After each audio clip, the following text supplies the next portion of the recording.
Hello students, आज हम पाठ 16 गणित में पृष्ठफल और घनफल का पाठ देख रहे हैं। इसमें हम कई आकृतियां हैं जिसका हम घनफल पृष्ठफल में दो प्रकार हैं, वक्र पृष्ठफल और संपूर्ण पृष्ठफल का सूत्र समझ रहे हैं, कैसे निकालना है उसके भी सूत्र समझ रहे हैं। क्योंकि ये तीनों भी आकृतियां जो हम 8वीं में पढ़ रहे हैं वह सब 9वीं और 10वीं में बहुत ही महत्वपूर्ण है। हम तीन आकृतियां कौन कौन से इससे पहले पिछले वीडियो में हमने देखे, घनाभ जिसको क्यूबॉइड कहते हैं और समघन जिसको क्यूब कहते हैं। अब इस वीडियो में हम तीसरी आकृति और आखिरी आकृति है लंब वृत्ताकार बेलन जिसको सिलेंडर कहते हैं, वो हम उसका सूत्र ज्ञात करेंगे। सारे सूत्र कौन कौन से मुख्य सूत्र हैं? वक्र पृष्ठफल, संपूर्ण पृष्ठफल और घनफल। वक्र पृष्ठफल को एससी कहते हैं, कर्व सरफेस एरिया, संपूर्ण पृष्ठफल को टोटल सरफेस एरिया कहते हैं और घनफल को वॉल्यूम कहते हैं। घनफल क्या चीज होता है? वह वस्तु जब हम किसी अवकाश में रख देते हैं और वह जगह घेरती है तो उस घिरे हुए क्षेत्र को उस वस्तु का घनफल कहते हैं। तो घनफल ज्ञात करने के लिए उस वस्तु में जो भी संकेत लंबाई, चौड़ाई, ऊंचाई है उसका हम उपयोग करते हैं घनफल ज्ञात करने के लिए। वक्र पृष्ठफल उसके चारों ओर का भाग होता है और संपूर्ण पृष्ठफल उसके चारों ओर का भाग प्लस ऊपर और नीचे का क्षेत्र जोड़ने पर प्राप्त होता है। साथ में हम पहले शुरू में देखेंगे कि पृष्ठफल और घनफल हम ज्ञात करते हैं तो उसकी इकाइयाँ क्या होती है। पृष्ठफल अर्थात क्षेत्रफल होता है, क्षेत्रफल में हमेशा वर्ग इकाई लेते हैं और घनफल मतलब घाते 3 का वर्ग के बदले हम घन इकाई लेते हैं। तो पहले हम इकाई देख लेते हैं और फिर उसके बाद बेलन का घनफल का सूत्र, वक्र पृष्ठफल का सूत्र, संपूर्ण पृष्ठफल का सूत्र आकृति की सहायता से ज्ञात करेंगे। आपको तीन ही आकृति इस 8वीं में है, तीनों चीज का कोई न कोई हूबहू मिलता जुलता आपको आकृति, तो 3D आकृति समान वस्तु आपको घर में ढूंढना है।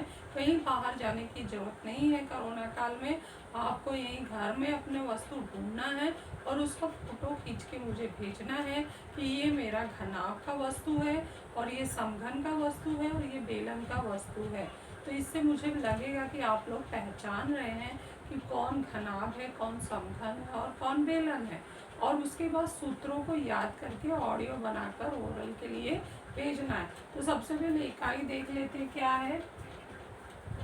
पृष्ठफल की इकाई 1 मीटर, यदि 1 मीटर हम जानते हैं 100 सेंटीमीटर है तो पृष्ठफल में हम इकाई का वर्ग करते हैं। तो 1 मीटर में 1 मीटर का गुणा किए बाई तरफ तो दाहिने तरफ 100 सेंटीमीटर का 100 सेंटीमीटर से गुणा होगा, मीटर गुणा होके मीटर वर्ग हो जाएगा और एक गुणा होके 1 हो जाएगा। 100 गुणा होकर 10,000 हो जाएगा अर्थात 10⁻⁴। तो आखिरी में हम बोल सकते हैं कि 1 वर्ग मीटर बराबर होता है 10⁻⁴ वर्ग सेमी। ये बहुत ही महत्वपूर्ण है, आपको ये इकाई याद रखना है। कभी भी सवाल में अगर वर्ग मीटर हमारी किसकी इकाई है? क्षेत्रफल की, बदलना होगा सेमी में तो इसको इस तरह से हम गुणा करके 10⁻⁴ का गुणा करके वर्ग सेमी में बदल सकते हैं। और अब चलते हैं दूसरा जो इकाई है कि जैसे 1 मीटर के 7 सेंटीमीटर वैसे 1 सेंटीमीटर में कितने मिलीमीटर होते हैं। आपके स्केल में जो 1 सेंटीमीटर में 10 छोटी छोटी लाइन होती है वो मिलीमीटर की इकाई है जो आपके स्केल में है। तो 1 सेंटीमीटर बराबर होता है 10 मिलीमीटर। तो 10 उसको अगर हम वर्ग करते हैं, क्यों करते हैं? क्योंकि क्षेत्रफल की इकाई में बदलना है। तो 1 सेंटीमीटर गुणे 1 सेंटीमीटर बराबर इस तरफ क्या होगा 10 मिलीमीटर गुणे 10 मिलीमीटर। तो ये बराबर होगा 1 वर्ग सेमी बराबर 100 मिलीमीटर का वर्ग अर्थात 1 वर्ग सेमी बराबर 100 वर्ग मिलीमीटर। तो इस तरह से अगर सेंटीमीटर को 1 वर्ग सेंटीमीटर को मिलीमीटर में बदलना है तो हमें 1 वर्ग सेमी की जगह पर 100 वर्ग मिलीमीटर का गुणा करना होगा। अब जैसा कि हमारा पाठ है एक घनफल, पृष्ठफल की इकाई हमने यहाँ देख लिया। अब घनफल की इकाई में हम क्या बदलाव ला सकते हैं सवाल करते समय। तो घनफल का भी मैं परिभाषा बताई कि वह वस्तु जो जगह घेरती है उस घिरे हुए क्षेत्र को उस वस्तु का घनफल कहते हैं। उदाहरण में हमें 3 बातें जो है 3 चीज पढ़ना है। घनाभ है, समघन है और बेलन है, जिसका हम पहले वाले वीडियो में घनाभ और समघन का सूत्र निकाल चुके हैं। अब उसकी इकाई देखना है तो घनफल की प्रमाणिक इकाई स्टैंडर्ड यूनिट ऑफ वॉल्यूम क्या ले सकते हैं। तो हम जानते हैं कि 1 लीटर बराबर होता है 1000 मिलीलीटर और 1 लीटर बराबर होता है 1000 घन सेमी। तो यह बायां पक्ष समान है, दाहिना पक्ष समान कर दें तो 1000 घन सेमी बराबर होगा 1000 मिलीलीटर। 1000 कट जाएगा, बचेगा यहाँ पे 1 और 1, तो 1 घन सेंटीमीटर बराबर 1 मिलीलीटर। ये बहुत ही इम्पोर्टेंट है 10वीं कक्षा में सवालों के लिए, और इस पर आधारित प्रैक्टिकल भी करना होता है। तो कैसे जब हमारा 1 घन सेमी आता है तो उसको अगर धारिता में बदलना है कि जैसे ये बेलनाकार ग्लास है तो इसमें कितना पानी भरा है, तो इसको पहले हम जब उत्तर निकालेंगे तो वो घन सेमी में ही प्राप्त होगा, क्योंकि घनफल मतलब इसके अंदर का क्षेत्र में निकालना है, गिरा हुआ क्षेत्र निकालना है, तो उसका उत्तर घन सेमी में ही आएगा। लेकिन अब उसको धारिता है, द्रव की इकाई लीटर में है तो मिलीलीटर में बदलना होगा। तो ये सबसे महत्वपूर्ण है कि अगर हमारा ये 10 घन सेमी आया है तो 1 घन सेमी बराबर 1 ml होता है, तो 10 घन सेमी क्या होगा 10 ml।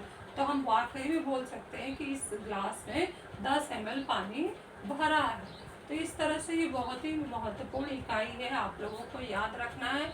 तो जब भी आप ओरल दोगे ना, ये सब कुछ नहीं बोलना है, सिर्फ जो मैंने बॉक्स में दिया है ना उसी का ओरल देना है। तो ये आपको ओरल के लिए पहले के भी सूत्र हैं, हमने 5 और 5 10 सूत्र पहले वाले वीडियो में देखे हैं, ये 11वां है और ये भी ओरल का ही सूत्र है। और आगे का मैं अभी आखिरी हमारा बेलन का बता रही हूँ, उसको भी करना है। तो बेलन का दिखाने के लिए मैं आप लोगों को एक वस्तु दिखा रही हूँ, आपको भी उसी तरह से गूंद कर लाकर मुझे दिखाना है। जैसे मैंने अपने घर में ये जो डिब्बा लिया है, ये परफेक्ट बेलनाकार डिब्बा है। इसका जो आधार है वृत्ताकार है, यहाँ भी देखा जाए तो आधार वृत्ताकार है, और ये बेलन ऐसे सीधा खड़ा है। ये बेलन की ऊंचाई है, और यहाँ पे जो आधार वृत्ताकार होने के कारण यहाँ बेलन की त्रिज्या है। तो बेलन में संकेत जैसे समघन में या घनाभ में हमने देखा था कि L, B, H 3 संकेत का उपयोग करके सूत्र बनाए थे, और समघन में L बराबर B बराबर H होने के कारण वहाँ पर हमने समघन की भुजा की लंबाई L ली थी। हर आकृति त्रिमितीय आकृति जो हम पढ़ रहे हैं, जो पूरे अवकाश में ये जगह देखो, ये अवकाश ये खाली जगह है, इस जगह पे अगर इसको मैं रख दूं तो ये इतना स्थान घेर रहा है। तो ये घिरा हुआ क्षेत्र जब हम निकालते हैं सूत्रों की सहायता से तो ये उसका घनफल वॉल्यूम कहलाएगा, और बाहरी वाला भाग जो मैं निकालूंगी ना अभी आपको दिखाऊंगी वो कहलाएगा पृष्ठफल। पृष्ठफल 2 प्रकार का होता है, एक इससे घुमावदार और होगा तो वो वक्र पृष्ठफल, और उसके साथ ऊपर और नीचे का भी जोड़ देंगे तो वो संपूर्ण पृष्ठफल। यही चीज होता है, ये त्रिमितीय आकृति अपने घर में आपको ढूंढना है। ये बेलनाकार डिब्बा परफेक्ट डिब्बा है, इसी तरह से आप ढूंढ सकते हो और मुझे बता सकते हो कि इसका घनफल और पृष्ठफल और संपूर्ण पृष्ठफल का सूत्र क्या है। ये कैसे निकालना है मैं अभी आप लोगों को यहाँ पर समझा रही हूँ। तो इसका ये निकालने के लिए आपको कितने संकेत की जरूरत पड़ेगी, संकेत अभी बताई। ये बेलन की खड़ी ऊंचाई है, ये ऊंचाई की जरूरत है, और यहाँ पे आधार जो है ना वृत्ताकार है, तो वृत्त है तो जरूर यहाँ पर क्या आएगा वृत्त की त्रिज्या। तो 2 ही संकेत हुए R और H। R क्या है वृत्त की त्रिज्या, और H क्या है ऊंचाई है। तो यहाँ आप लोगों को लिख लेना है कि हम कौन कौन से चीज़ों का उपयोग कर रहे हैं। यहाँ पर ये जो है बेलन की त्रिज्या हो गई, और ये हमारा H, 2 संकेत का हमने उपयोग किया है। R त्रिज्या और H बराबर क्या है बेलन की ऊंचाई है, जो ये 2 त्रिज्या मिलाकर प्राप्त होता है।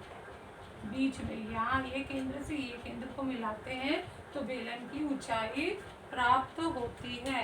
तो अब इसे ज्ञात करने के लिए हमें क्या करना होगा, सबसे पहले मुझे क्या निकालना है बेलन का वक्र पृष्ठफल ज्ञात करने की कृति करो।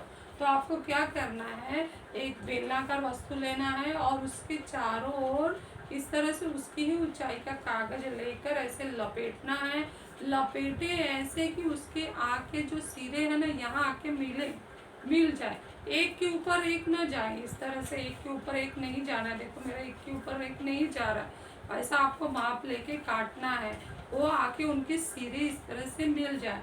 तो जब ये सिरे मिल रहे हैं तो इसका मतलब है, और हाइट भी बराबर होना चाहिए, हाइट देखो यहाँ बराबर है, इसका सिरे मिल रहे हैं, तो इसका मतलब है कि जो चीज मैंने घुमाया है बेलनाकार भाग पर, तो हम इस क्षेत्र पे घुमाए हैं पृष्ठफल पर, वक्र पृष्ठफल के क्षेत्र पर मैंने ये कागज घुमाई हूँ। तो अब जैसे ही मैं घुमाई, ये मेरा कागज क्या हो गया, बेलनाकार हो गया। देखो ये मेरा कागज लग रहा है ना बेलन, इसी में था ना ये डिब्बा, मैंने बाहर निकाल ली, तो आप देखो मेरा परफेक्ट वही डब्बा हो गया, बेलनाकार हो गया, ये मेरा कागज अब बेलनाकार हो गया। दिख रहा है ये? आप ना सेलो टेप लगा के ना ऐसा मुझे दिखा सकते हो, यहाँ से सेलो टेप चिपका दो, हल्का सा, एक के ऊपर एक ओवरलैप नहीं करना है, सटाना है, बस सटा के उसको चिपका देना है, तो आपका ये कागज का बेलन इसी डिब्बे का तैयार हो गया। ठीक है, अब दूसरा कागज भी सेम साइज का काट के रखना है, और इसके ऊपर चारों तरफ रखना है और दिखाना है खोल कर उसको कि वो कैसा दिखता है, जैसा कि मैं अभी दिखाने वाली हूँ।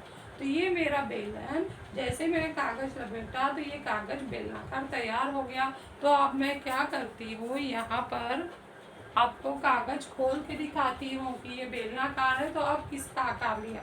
ये मेरा बेलनाकार डिब्बा आप खोलने पे कैसा दिख रहा है, ये देखो अब खोलने पर कैसा दिख रहा है, आयत के जैसा। यानी जब हम बेलन के वक्रीय भाग पर कागज उसी ऊंचाई का लपेटते हैं, और उस कागज का जब बेलनाकार चीज तैयार होता है, ऐसे बेलनाकार चीज इस तरह से बेलन तैयार होता है, तो जब उसको हम खोलते हैं उस वस्तु का वक्र पृष्ठफल पर लपेटा हुआ भाग, तो वो हमें कैसा दिखाई दे रहा है, आयत की तरह दिखाई दे रहा है। तो इससे क्या तो मिला हमें बात, क्या तुलना किया हमने, तुलना क्या किया कि बेलन का वक्र पृष्ठफल, ये बेलन का वक्र पृष्ठफल बराबर होता है, ये पूरा लपेटा गया था ना पूरा, ये क्या चीज है, आयत का क्या है, क्षेत्र है, पूरा घिरा हुआ क्षेत्र है, तो ये आयत का क्या हुआ, क्षेत्रफल हुआ। तो बेलन का वक्र पृष्ठफल बराबर होगा आयत का क्षेत्रफल। तो समझ में आ गया ना आप लोगों को लपेटने से। तो अभी यही चीज आप यहाँ रख दोगे, ये आपका बेलनाकार डिब्बा, और ये इधर रख दिया, तो ये हमारा हो गया इस तरह से। ये देखो ये बेलनाकार डिब्बा, यहाँ पे हमने आयत रख दिया। तो बेलन का वक्री भाग, बेलन का वक्र पृष्ठफल बराबर होगा आयत का क्षेत्रफल। बेलन का वक्र पृष्ठफल जिसको एससी दर्शाते हैं बराबर होगा आयत का क्षेत्रफल। आयत का क्षेत्रफल क्या होता है, लंबाई गुणे चौड़ाई। तो लेकिन लंबाई क्या, जब हमने ये देखो ये आयत की लंबाई कहाँ थी, जब हम बॉटल पे लपेटे थे तो ये गोल बना हुआ था, तो ये डिब्बे के चारों ओर गोल बना हुआ था। गोल बनना मतलब ये आयत, ये बेलन की क्या थी, ये बेलन का क्या था, परिधि, क्योंकि बेलन की चारों ओर लपेटा है, तो चारों ओर बेलन की क्या है, वृत्त है, तो वृत्त की चारों ओर जो लंबाई होती है वो क्या कहलाती है, परिधि। तो जो L होगा वो वृत्त की परिधि के बराबर होगा, और जो ये चौड़ाई है, ये आपने देखा ना, ये डिब्बे को पूरी ऊंचाई के कवर था, तो ये डिब्बे की ऊंचाई के बराबर अर्थात बेलन की ऊंचाई के बराबर होगा। तो चौड़ाई B को हम H लिखेंगे और L को परिधि लिखेंगे, वृत्त की परिधि। और वृत्त की परिधि क्या होती है, 2πr होती है। तो SC बराबर हो गया, यह बेलन का वक्र पृष्ठफल बराबर हो गया 2πrh। तो इस तरह से बच्चों आप ये कृति करके मुझे दिखा सकते हो। आपको एक डिब्बा लेना है, और उसी डिब्बे की ऊंचाई का और उसी के चारों ओर लपेटते हुए ऐसे सटाते हुए, इस तरह से आपको सटा के करना है, एक के ऊपर एक कागज नहीं लपेटना है। ये लपेट कर बेलन इस तरह से तैयार करके दिखाना है आप लोगों को। जब खोलोगे तो ये आयत दिखेगा, और बताना है कि कैसे हमने बेलन का वक्र पृष्ठफल सूत्र तैयार किया। अब उसके बाद इसी की सहायता से हम क्या करेंगे, संपूर्ण पृष्ठफल निकालेंगे। बेलन का संपूर्ण पृष्ठफल का सूत्र क्या है, उसमें हम लेंगे, क्या लेंगे यहाँ पर, बेलन का वक्र पृष्ठफल। ये हमारा क्या है, बेलन का वक्र पृष्ठफल SC है, ये चारों ओर भाग जो है ना SC है, प्लस उसमें हम लगाएंगे नीचे का वृत्त का क्षेत्रफल, फिर ऊपर का आधार का क्षेत्रफल, नीचे क्या है वृत्त का क्षेत्रफल, ऊपर भी क्या है वृत्त का क्षेत्रफल। तो ऐसे हमारा कितना था 2πr(h) था। नीचे का आधार का क्षेत्रफल क्या है वृत्त का क्षेत्रफल πr²। ऊपर क्या है ये देखिए वृत्त का क्षेत्रफल, इससे पहले वीडियो में हमने पढ़ लिया। वृत्त का क्षेत्रफल क्या होता है πr²। वृत्त का क्षेत्रफल क्या होता है πr²। तो πr² हो गया, इसको मिला दो तो 2πrh प्लस 2πr² हो गया। कॉमन क्या आएगा यहाँ पर हमारा 2πr, और यहाँ बच जाएगा h प्लस r, या फिर हम लिखे इस तरह से st बराबर हो गया 2πr r प्लस h। और यही सूत्र आप लोगों को याद करके सुनाना है। ये कैसे आया ये समझना है, ताकि आपको अच्छे से सूत्र याद रखे। तो ये ओरल में आपको सूत्र बोलना है, इम्पोर्टेंट, वेरी इम्पोर्टेंट। ये भी ओरल में बोलना है, ये भी इम्पोर्टेंट है। अब हम नेक्स्ट चलते हैं बेलन का घनफल ज्ञात करने के लिए। बेलन का घनफल ज्ञात करने के लिए सूत्र क्या है, v बराबर, इसको अंग्रेजी में कहते हैं वॉल्यूम। v बराबर क्या होगा, सूत्र में पहले वाले वीडियो में बताई हूँ, आधार का क्षेत्रफल गुणे ऊंचाई। ये आधार क्या है वृत्त, वृत्त का क्षेत्रफल गुणे ऊंचाई। तो आधार का क्षेत्रफल हो गया हमारा क्या πr², और ऊंचाई क्या है h। तो v का सूत्र आ गया v बराबर πr²h। ये क्या होगा सूत्र, ये भी ओरल देना है, इम्पोर्टेंट है ये। तो इस तरह से हमने 3 सूत्र पढ़े हैं, और अगर पूछा जाए कि इसका आधार का क्षेत्रफल क्या है तो πr² बोलना है। तो 3 महत्वपूर्ण सूत्र हमने बेलन में ज्ञात किए, कृति द्वारा ज्ञात किए। एक एक सूत्र हमने समझा, आपको अच्छे से याद करके मुझे बताना, ओरल भेजना है, और सारी कृतियाँ जैसे मैंने किया है वैसे करते हुए वीडियो भी भेजना है। Thank you.